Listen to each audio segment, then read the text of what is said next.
Methods of influencing people's minds, hearts, and behavior were known and actively used in the ancient world, and most surprisingly, many of them remain amazingly effective to this day.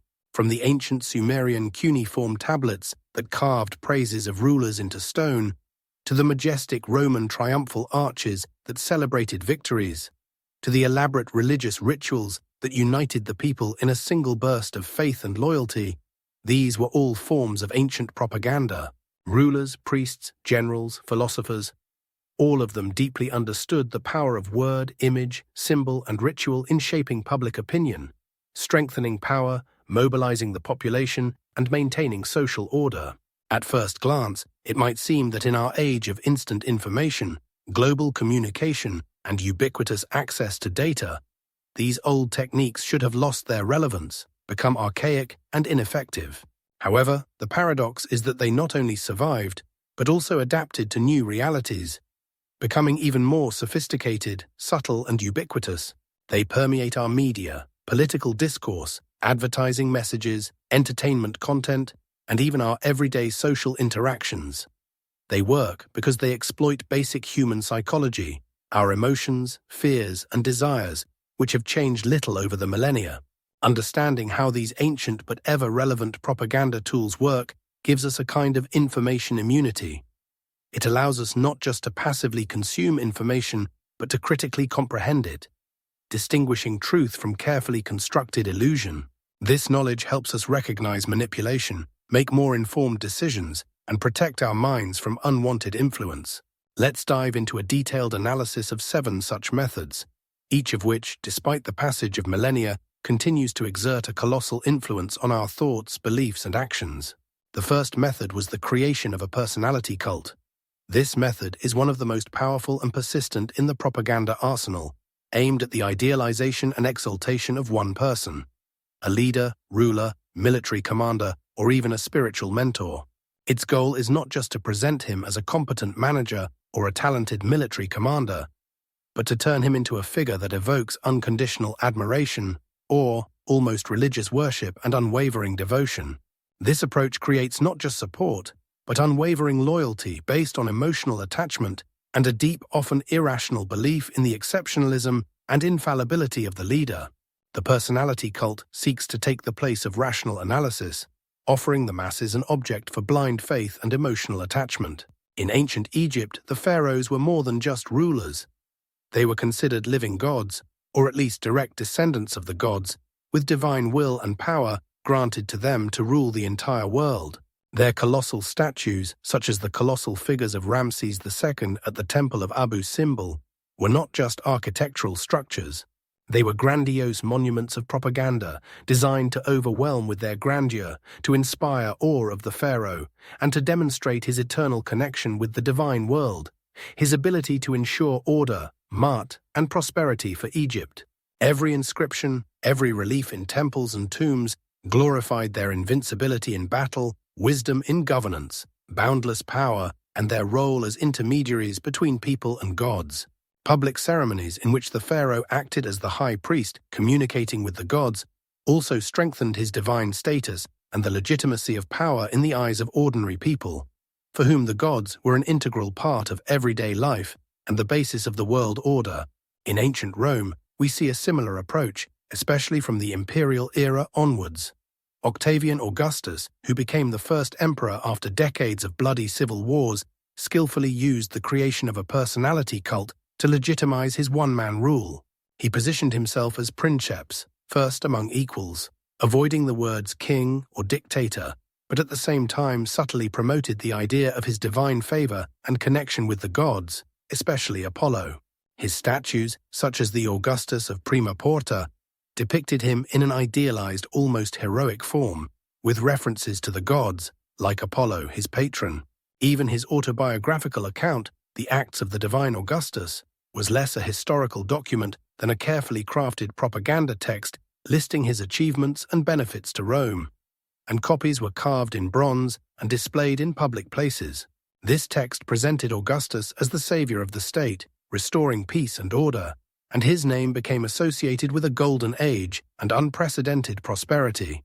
The name Augustus, venerable, exalted itself, was part of this cult, giving it a sacred significance. In the modern world, the cult of personality has transformed, but not disappeared, acquiring new, often more subtle forms.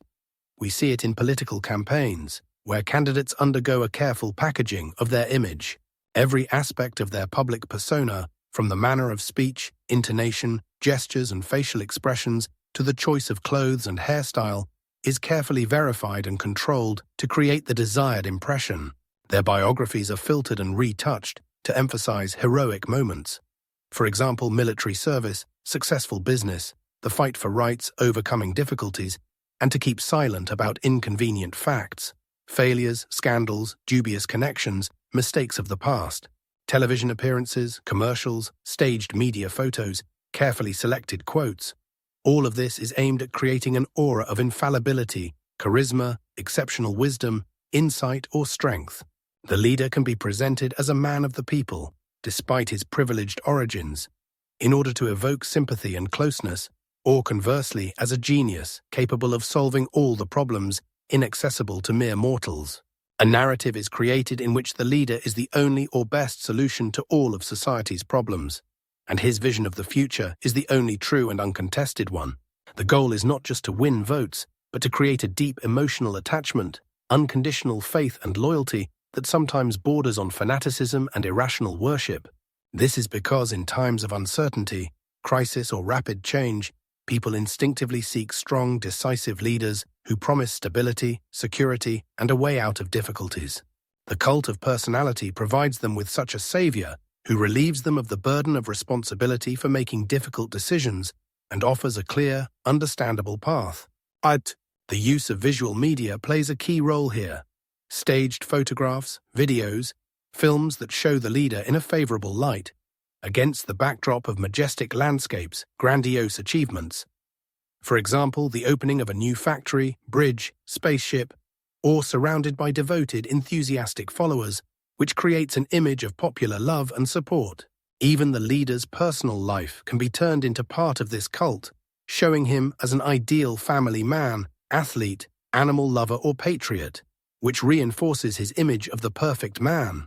State-controlled or corporate-controlled media outlets constantly broadcast this image, creating the impression of widespread support and unity around the leader, with any critical voices suppressed, ignored, or ridiculed so as not to disrupt the integrity of this carefully constructed image. Social media is also actively used to spread this cult through memes, hashtags, and viral messages, creating a sense of mass appeal and universal approval, which in turn encourages others to join this stream of support. The second method was the use of symbols and rituals. Symbols are a universal pre-verbal language that bypasses logic and directly appeals to emotions, the subconscious, and collective memory. They can instantly evoke powerful feelings, uniting people around a common idea or goal, even if that idea is abstract and difficult to comprehend rationally. Symbols and rituals create a sense of belonging, shared identity, continuity, and the permanence of a particular order. In ancient armies, the use of unique standards, emblems, and banners was critical to maintaining morale and discipline. For example, the Roman legions carried aquilus, eagles, into battle, sacred symbols that personified the power, honor, unity of Rome and its divine patronage. These eagles were not just insignia, they were the soul of the legion, a symbol of its invincibility and the sacred oath of each soldier. The loss of an aquila in battle was not just a failure, but the greatest shame, tantamount to the destruction of the legion and demoralization of the entire army, which encouraged soldiers to fight to their last breath to prevent such shame. These symbols not only made it possible to distinguish friends from foes on the battlefield, but also served as a powerful moral incentive, raising morale, strengthening the feeling of brotherhood among soldiers and the readiness to sacrifice themselves for the sake of a common cause. Perceiving the flag or banner as something more than just a piece of cloth helped soldiers fight with greater tenacity and sacrifice, dying for the banner or for the empire rather than just for a piece of land. Religious rituals and ceremonies in ancient times were not only a way of communicating with the divine, but also powerful propaganda tools that strengthened social order, moral principles, and the power of the elite. Solemn processions, sacrifices before important events, such as war, the founding of a new city, harvest, public prayers, holidays in honor of the gods. All this had a deep sacred and propaganda meaning. They reinforced the belief in divine patronage over the ruling elite or state, creating a collective emotional experience that united people into a common community and strengthened their loyalty to the existing order and its rulers. For example, the Olympic Games in ancient Greece were not only an athletic competition, but also a pan-Hellenic ritual that reinforced a common Greek identity, a sense of cultural superiority over the barbarians, and united disparate city-states by establishing a temporary truce for the duration of the Games, demonstrating cultural unity. They were carefully choreographed displays of power, glory, and divine favor, demonstrating to the people the might of Rome, its rulers, and the gods who had granted them victory. Every element of the triumph, from the route to the general's clothing, who was temporarily likened to Jupiter, the songs, the cheers of the crowd, the trophies on display, and the inscriptions on the arches, was imbued with symbolic meaning, reinforcing the greatness of the empire and its invincibility. Even ordinary funeral rites could be used to demonstrate the greatness of the lineage, its continuity, and its connection to great ancestors, reinforcing the status of the family and lineage in society. In the modern world, the use of symbols and rituals remains ubiquitous and extremely effective, penetrating all spheres of life, from politics to marketing and sports. National flags, coats of arms, and anthems serve as powerful symbols of national identity, pride, and unity, evoking deep patriotic feelings. We see how people are ready to defend their flag, experience strong emotions when they hear the anthem, demonstrate their commitment to the country by wearing symbols that become part of their personal identity and public self-expression. Logos of major corporations and brands create instant recognition and are associated with certain values, quality, social status, or lifestyle, creating consumer loyalty and a sense of belonging to a club of users of a particular brand. In sports, team colors, mascots, anthems, and chants unite fans, creating a powerful sense of belonging and rivalry that goes beyond simply watching the game and becomes part of a collective passion. Political parties and movements use their own unique colors, e.g., red for socialists, blue for conservatives, emblems, rose, eagle, hammer, and sickle, stylized letters that instantly evoke associations with certain ideas, ideologies, or values. Wearing badges, t-shirts with symbols, flags, or participating in mass actions and demonstrations publicly demonstrates support and commitment, creating the appearance of a united front. Modern rituals, such as presidential inaugurations, military parades, national holidays, memorial days, award ceremonies, Olympic sport openings, or even corporate events and conferences, serve the same function as ancient ceremonies. They serve to reinforce group identity, loyalty to the authority or organization, and a common goal. These events create a sense of continuity, stability, unity, and collective strength, often accompanied by carefully selected music, symbols, flags, and speeches that enhance the emotional impact and reinforce the desired ideas. They allow people to feel part of something larger than themselves, part of history or a great movement. The repetition of these symbols and rituals over time cements their meaning in the collective consciousness, turning them into indisputable elements of cultural and political life. They shape collective memory, collective identity, and collective understanding of the correct behavior and thinking, making ideology part of everyday life and the cultural code of society.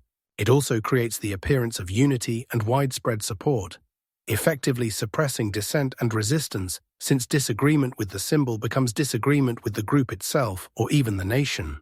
The third method was the absolute demonization of the enemy. This method is perhaps one of the most aggressive and effective, but also the most dangerous in the propaganda arsenal, since it is aimed at inciting hatred, fear, and contempt, and at dehumanizing the other. Its main goal is to unite ours against a common, often fictitious, greatly distorted or exaggerated foreign. By creating an image of absolute evil, propaganda justifies any action against it, including violence, repression, and even genocide. In ancient times, enemies were depicted not simply as opponents in war or political opponents, but as absolute evil. Barbarians, savages, atheists, non-humans, beasts without honor and morality, threatening everything that is dear and sacred in society.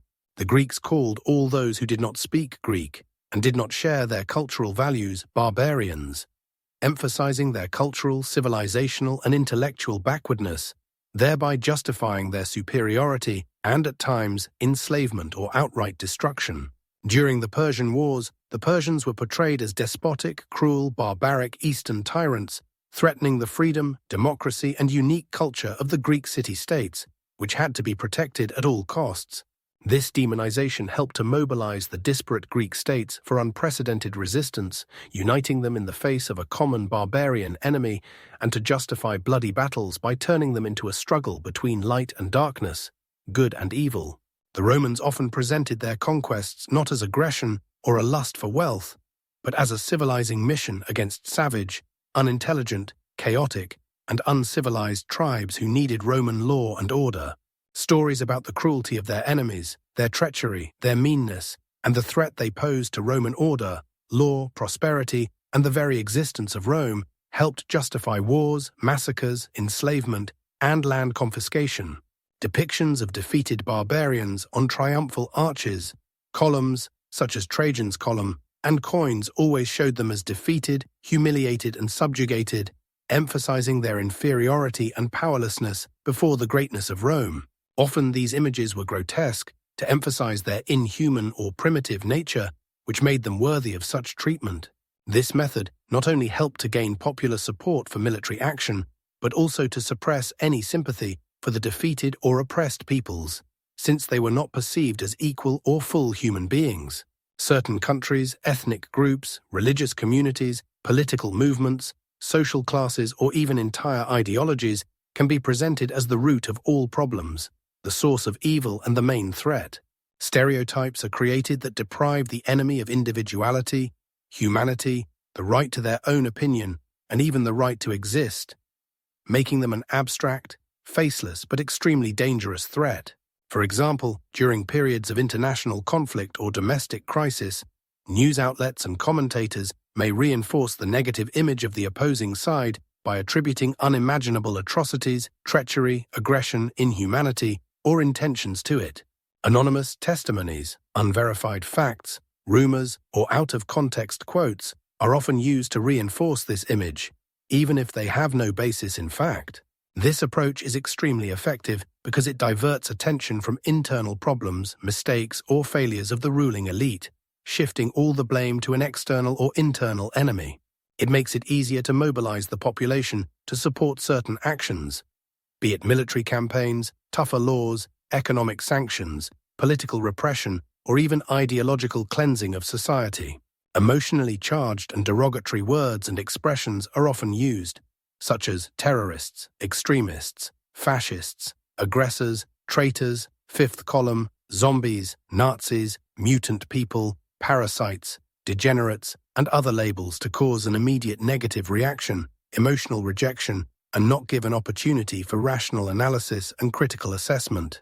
Creating a common enemy makes it easy to explain complex issues in simple black and white terms and to rally people around a certain ideology or leader who promises to protect them from this threat. It can also justify human rights violations, international crimes, or ethical violations, since the enemy is perceived as something that does not deserve compassion and against which all means are good, including the most cruel and inhumane. The next method was control of information. Power over information has always been and remains one of the most effective tools for controlling society and the minds of people. Whoever controls the flow of information can not only shape reality for the masses, but also prevent the dissemination of any alternative or critical viewpoints that might undermine his power or authority. In ancient societies, where literacy was the privilege of a minority, scribes, priests, aristocracy, a small circle of scholars, and those close to power, control over these few sources of information was absolute and almost total. They were the main disseminators of the official version of events, myths, laws, decrees, and historical records. Inscriptions on the walls of temples, obelisks, steles, triumphal arches, and monuments not only decorated cities, but also served as a constant, omnipresent source of propaganda, perpetuating the deeds of rulers, their victories, achievements, benefits to the people, and their divine connection.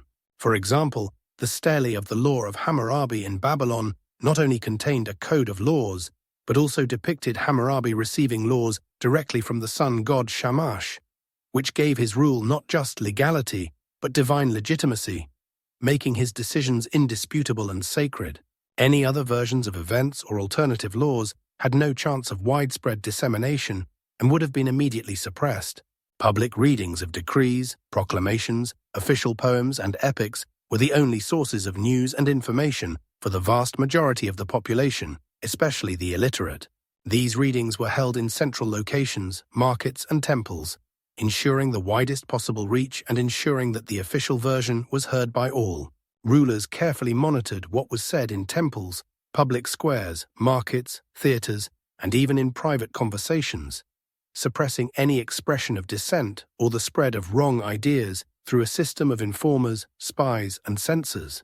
In the Roman Empire, the Acta Diurna Populi Romani, a kind of daily protocol of the Roman people, were the first official public newspapers, carved on stone or wood, which was cheaper than parchment, and displayed in the Forum in Rome and in other squares in cities throughout the empire.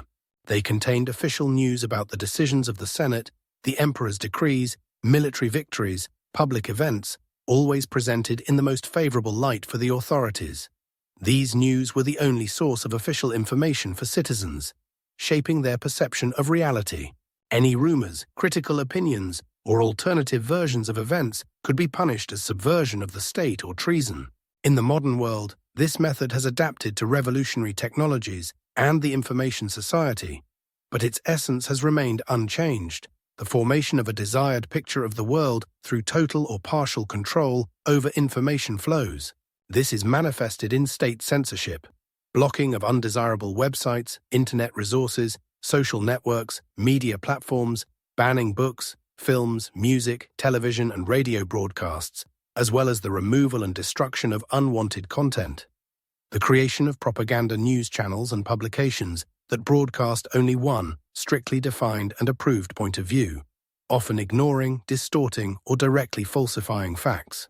Control over social networks and online platforms has become a new key battlefield where public opinion is actively manipulated. States, political parties, and other interested parties can use troll factories and bots to spread disinformation on a mass scale, create artificial public opinion by inflating likes, comments, reposts, bully and discredit opponents, and suppress critical voices by noising the information field when useful information is lost in the flow of useless or false information. They have the ability to instantly distort reality, cause panic, mistrust, mass support, or indignation, influencing millions of people around the world. Large corporations also use this method, carefully dosing information about their products, retracting negative reviews, distributing paid articles, research, or false information about competitors in order to shape the desired image and influence consumer choice, distorting market competition. The goal is to prevent the spread of alternative, undesirable points of view, to create a single, monolithic, and convenient picture of the world for the ruling circles, in which their actions are always justified, and opponents are mistaken, deluded, are enemies, or simply marginal, unworthy of attention.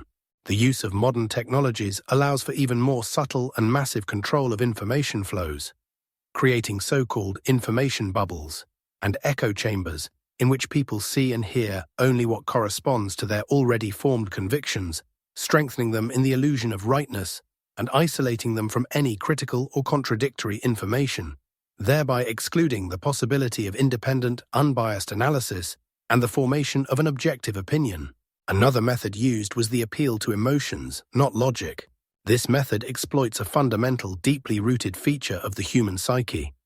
People are much more likely to make decisions and form beliefs under the influence of strong emotions, ignoring or not perceiving rational arguments, dry facts, statistics, and logical justifications.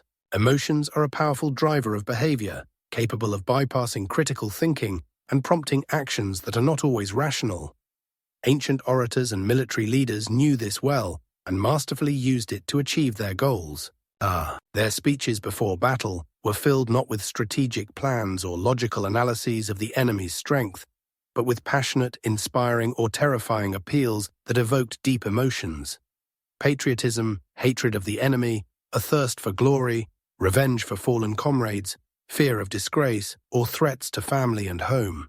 For example, Pericles' famous speeches to Athenian citizens during the Peloponnesian War aimed to awaken pride in Athenian achievements, courage, and fear of the loss of freedom, spurring them to heroic resistance.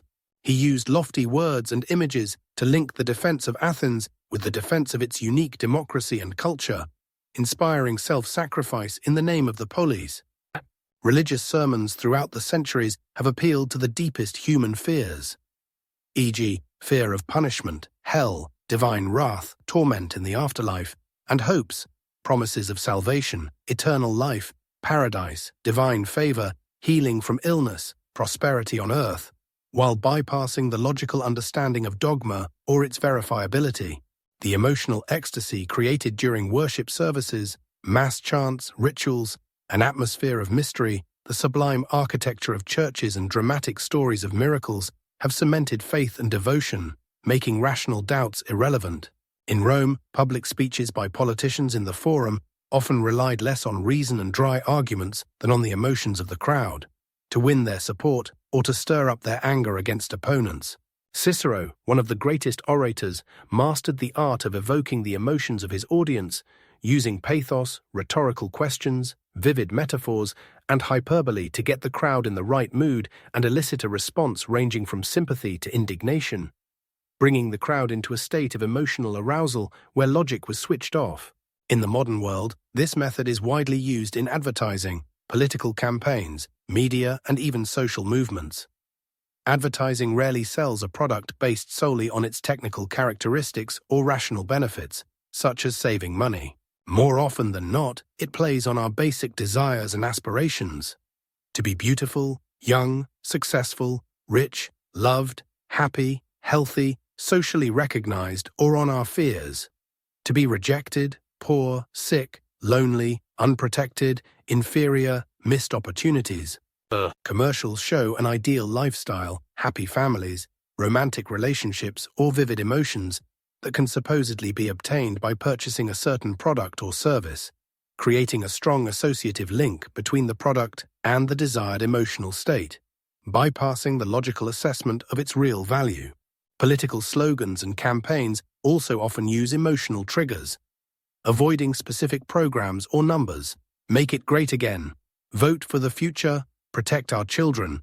Order and security. Stop the chaos. Together to victory. For clean air. For our veterans. They can evoke fear of the future, threat of unemployment, inflation, external enemies, migration, loss of identity, destruction of the usual way of life, catastrophes, or nostalgia for the golden age of the past, promising its return while bypassing a detailed analysis of the facts and real proposals. Rather than presenting complex arguments, statistics, carefully crafted programs, or in-depth analyses of issues, propagandists create vivid, memorable emotional images and slogans that establish deep emotional connections with audiences. These connections are much harder to challenge with rational arguments, and they can cause people to act irrationally based on immediate strong feelings without much thought about the consequences. The use of music, powerful visual images, dramatic lighting, charismatic voices, touching anecdotes, and the speaker's own display of strong emotions, anger, tears, joy, indignation, enhances the emotional impact by bypassing critical thinking. Emotional appeals allow us to bypass logical barriers and implant ideas directly into the subconscious, making them part of our intuitive truth that we are willing to defend. The sixth method was the use of authority and tradition. This propaganda method effectively exploits the natural human tendency to trust what has been tested by time or what is said by recognized authorities. It appeals to a sense of respect for the past, for the wisdom of ancestors, for the established order, and for expert opinion, creating the illusion of indisputability, correctness, and stability. The idea is that if something has existed for a long time or is supported by respected people, then it is right by definition, and to challenge it is stupid or disrespectful.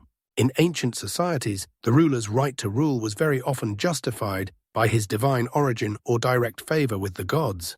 For example, the Egyptian pharaohs were considered the descendants of the gods or their earthly incarnations, and their power was a divine decree which made their decisions absolute and indisputable, and any disobedience was sacrilege, a crime against the divine order. In China, there was a concept of the mandate of heaven, according to which the emperor ruled by the will of heaven, and if he lost this mandate due to natural disasters, crop failures, internal unrest, rebellion, or unjust rule, it meant that heaven had turned its back on him, justifying his overthrow and a change of dynasty. This was a powerful propaganda construct that simultaneously legitimized power and provided a mechanism for its replacement in the event of complete collapse, maintaining the illusion of divine control and order.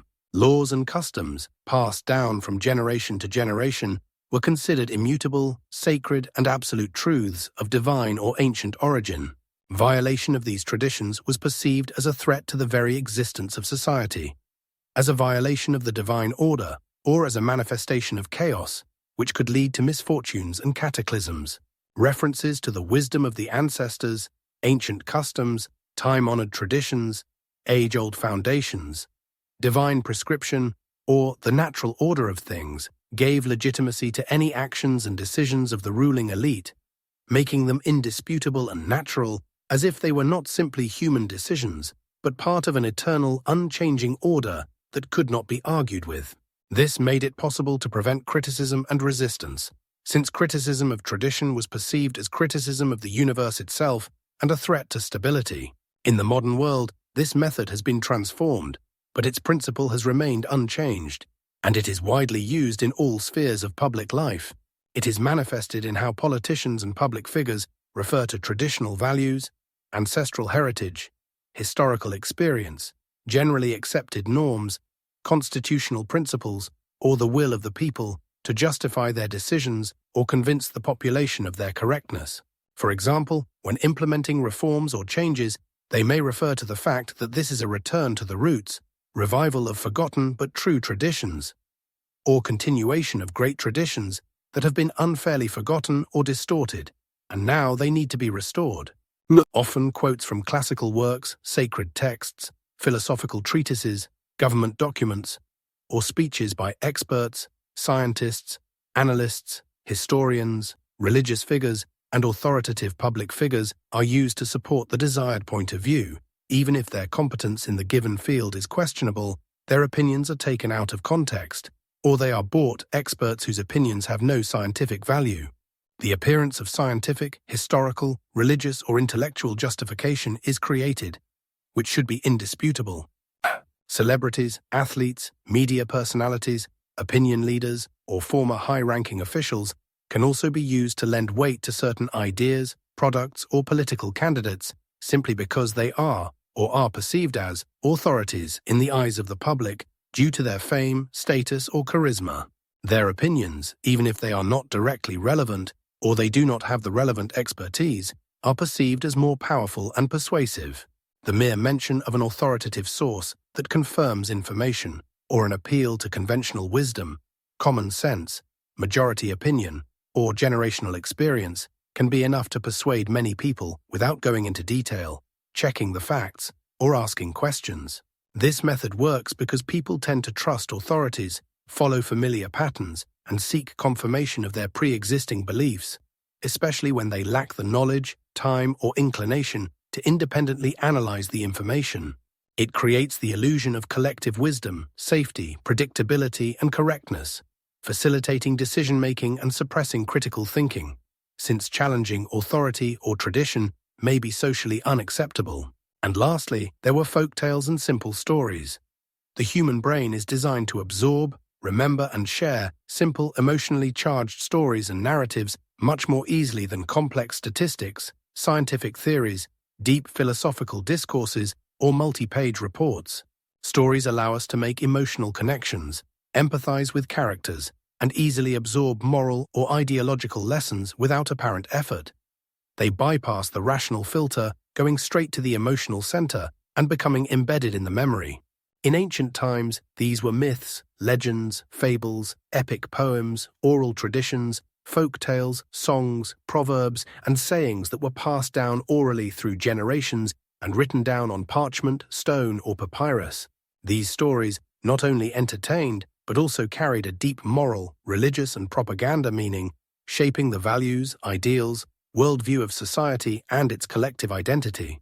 Stories about the heroic deeds of rulers, their wisdom, justice, and valor in battle, the divine origin of dynasties, the victory of good over evil, glorious ancestors, punishment for disobedience to gods or authority.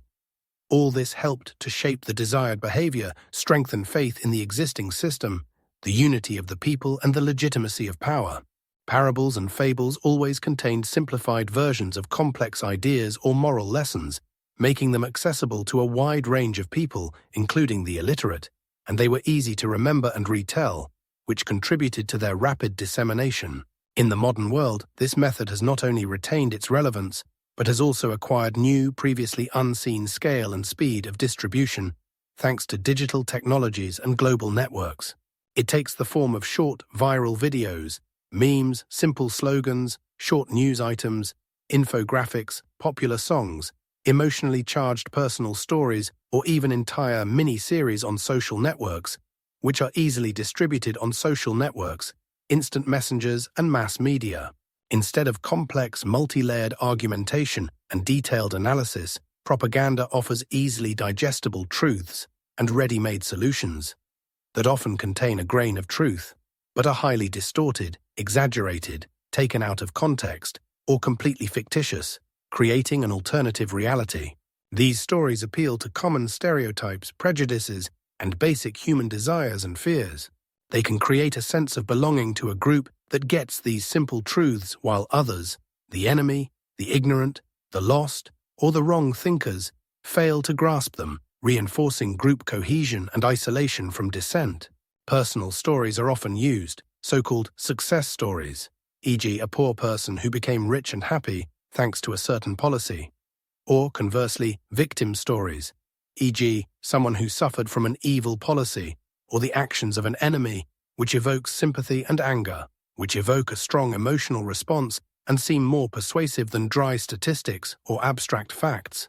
For example, the story of one person who suffered from a policy can have a much greater impact on public opinion and generate more sympathy than a detailed analysis of its effectiveness or statistics about its positive aspects for millions. The effect is created of obviousness and vitality of the idea, since it is presented through personal experience, which seems more credible and allows the audience to easily identify with the hero of the story. These stories, being simple, straightforward, easy to remember, and often repeated, quickly take root in people's minds because they do not require deep analysis, critical thinking, and often confirm existing beliefs or prejudices, creating so-called cognitive distortions. In this way, they effectively shape collective consciousness and behavior, creating a propagandist-friendly reality in which complex problems have simple solutions and the world is divided into clearly good and bad characters. This simplicity allows them to easily cut through the noise and compete for the audience's attention. Becoming viral and shaping a common understanding of the world, they turn ideology into something personal, understandable to everyone, and easily transmitted from person to person. All 7 of these methods, despite their ancient origins and apparent simplicity, continue to be used in the modern world with astonishing effectiveness. They work because they rely on fundamental, unchanging features of human psychology, on how we process information, form our beliefs, make decisions, and interact with each other. Their power does not diminish with the development of technology. On the contrary, new media only provide unprecedented opportunities for their more subtle, massive, and rapid application, allowing them to reach huge audiences in a matter of moments and penetrate every corner of our daily lives, sometimes remaining unnoticed and perceived as part of the normal information environment, or even as first-hand truth. Understanding these ancient but still relevant propaganda techniques is not just an academic interest or historical curiosity. It is a vital tool for developing critical thinking and maintaining intellectual autonomy in our complex, information-saturated, and often manipulative world. By understanding how ideas are created and spread, how they manipulate our emotions, exploit our psychological vulnerabilities, and create narratives that benefit others, we can better recognize attempts at manipulation, whether in political news, advertising campaigns, social media, entertainment content, educational programming, or even in everyday conversations and interpersonal interactions. This awareness allows us not just to be passive consumers of information, but to actively and critically comprehend it. Ask questions, doubt, seek alternative sources, and distinguish truth from carefully constructed illusion. It gives us the power, empowers, to form our own, independent opinions based on facts, logic, and conscious, not imposed, choice, bypassing emotional traps, simplified and often distorted narratives. Ultimately, the ability to critically analyze, independently evaluate information, check sources, and verify facts is our best defense against unwanted influence and the most powerful tool for preserving intellectual freedom, making informed decisions, and building a more conscious, fair, and sustainable society. We must not be just readers or listeners, but active participants in the information process, able to ask questions, seek answers, and share verified information. It is a continuous process of learning, adapting, and actively participating in the formation of a healthy information space.